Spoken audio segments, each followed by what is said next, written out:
Learn about another voice and culture of Taiwan with We Love Hakka. 现在就让我们一起加入客家风情，大家来讲客家吧。Yo, it's time for Practical Hakka on FM 100 ICRT. Hello， 好，大家好，我是 Alice 彭。Hello, 你好，大家好，我是 Joseph Ling. This whole month is about telling people no problem.I'll take care of it. I'll do it. 就是没问题，要做一些事情，对不对？哈，没问题 Is that how you say it? 再讲一次。没问题。没问题，听起来就 again 好亲切，感觉好像一件事情可以解决了哈。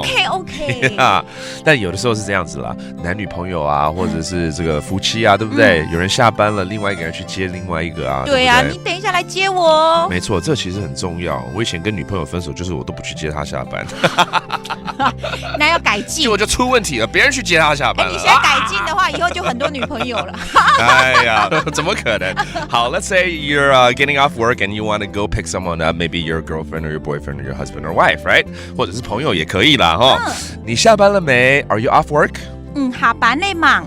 下班累忙。那或者可以说，下班忙。哦，不用累了。对，不累了是？不累了，因为有人来接我就好高兴哦，不累了，可以出去玩。Okay, another way to say it shorter is 下班忙。Okay, that's another way, shorter way of saying Are you off work? 好，那对方就要说可以来接我吗？对不对 ？Can you come pick me up? 早点来接我吗？早点来接我吗 ？OK， 接我就是接我吗？对，没问题。Okay, 接我 that means come pick me up, pick me up. Okay, 可以来接我吗？哎，你马上就没问题了。对啊，可是等一下就出发啦。Okay, 要等一下下啦，对不对？还是要等啊。Now sometimes you say okay, but please wait for me. Okay, 是1个小时还是2个小时呢？哎，那就看会不会塞车喽。那我自己走路回家了，不等你了。我还没讲啦。哎，我们偏题了啦，我要教说没问题，等一下就出发了，好不好 ？OK， 没问题。没问题。等一下就出发。等一下就出发。没问题，等一下就出发。等一下就是等一下，下，很多下。对，就出发，就出发。Okay, 就出发，出发。That means to leave, to go and approach you, right? All right.